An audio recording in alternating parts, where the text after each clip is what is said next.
Boat నెక్కగలవా పోనరహరి తెడ్డు వేయగలవా? పూర్తి వివరాలకు చదవండి రేపటి సాక్షి దినపత్రిక.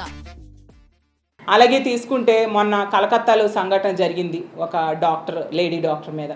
అది చాలా దురదృష్టకరం. అలాంటి సంఘటనలు ఈ ఆంధ్రప్రదేశ్ రాష్ట్రంలో తీసుకుంటే 2 రోజులకు ఒకటి జరుగుతూ ఉంది. ఎందుకు? ఈ పాయకరావుపేట ఎమ్మెల్యే గారు మన జూనియర్ డాక్టర్లు ధర్నాకి మద్దతు తెలియజేస్తూ వెళ్ళారు, ఫోటోలు దిగారు, చాలా సంతోషం. కానీ ఏం చర్యలు తీసుకున్నారు? ఈ ఆంధ్రప్రదేశ్ రాష్ట్రంలో ఆడపిల్లల సేఫ్టీ కోసం, డాక్టర్స్ సేఫ్టీ కోసం ఆ సంఘటన జరిగాక మీరు ఏం చర్యలు తీసుకున్నారు? అంటే వచ్చి పరామర్శ చేసి ఫోటోలు దిగేసి వెళ్ళిపోతే చర్యలు తీసుకున్నట్టుగేనా?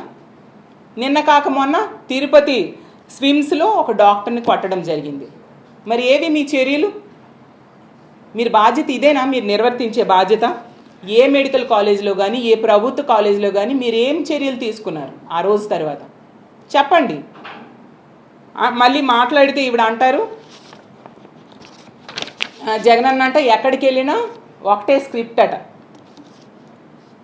జగనన్న మీ హామీల కోసం మాట్లాడితే ఎందుకు ఉలిక్కి పడుతున్నారు పాయకరావుపేట ఎమ్మెల్యే గారు? అంటే మీరు హామీలు నెరవేర్చట్లేదని భయమా?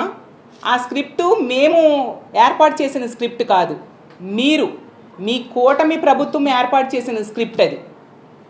ఎందుకంటే ఆ రోజు ఎన్నికల ముందు మీ చంద్రబాబు నాయుడు గారు, పవన్ కళ్యాణ్ గారు, లోకేష్ గారు ప్రతి భారీ బహిరంగ సభలో ఇదే విషయాన్ని, ఇదే హామీల్ని పదే పదే పదే పదే చెప్పారు. మీ ఎమ్మెల్యేలు, ఇప్పుడు మీ మంత్రులు అందరూ కూడా ఇంటింటికి వెళ్ళి ఇదే హామీల్ని, ఈ స్క్రిప్ట్నే చదివారు కదా. ఆ రామానాయుడు గారు అయితే నీకు 15,000, నీకు 15,000, నీకు 15,000 కనిపించిన పిల్లలందరికీ చెప్పడం, పెద్ద ఆడోళ్ళు కనిపిస్తే నీకు 18,000, నీకు 18,000, నీకు 18,000 అని చెప్పడం, రైతులు కనిపిస్తే నీకు 20,000, నీకు 20,000 అని చెప్పడం. మరి ఇవన్నీ ఈ రాష్ట్ర ప్రజలు మర్చిపోతారా? ఆ విషయాన్ని రిమైండ్ చేస్తే మీకు ఉలికిపాటు ఎందుకు? దానికి సమాధానం చెప్పడం మానేసి మీరు స్క్రిప్ట్ అనడం ఏంటి? ఆ స్క్రిప్ట్ ఇచ్చిందే మీరు. మీ స్క్రిప్ట్నే ఒకసారి జగనన్న రిమైండ్ చేశారు, మేమైనా రిమైండ్ చేస్తాం.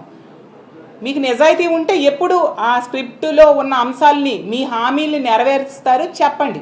అది మానేసి ఏంటి ఈ విమర్శలు? ఎప్పటికైనా నేను తెలియజేసేది ఏంటంటే, మీరు ఎంతసేపు కూడా ఆత్మస్తుతి పరనింద అన్న ప్రకారం వెళ్తున్నారు తప్ప బాధ్యతల మీద దృష్టి పెట్టట్లేదు. మీకు ఓట్లేసి ప్రజలు గెలిపించారు కాబట్టి వాళ్ళకి న్యాయం చేయడం కోసం, ఈ రాష్ట్ర ప్రజలకు న్యాయం చేయడం కోసం పని చేయండి. మా జగనన్న మీద, మా ప్రభుత్వం మీద విమర్శలు ఆపి ఇక ముందు మీ ప్రభుత్వం ఏం చేస్తుంది అనే దాని మీద మాట్లాడితే బాగుంటుంది.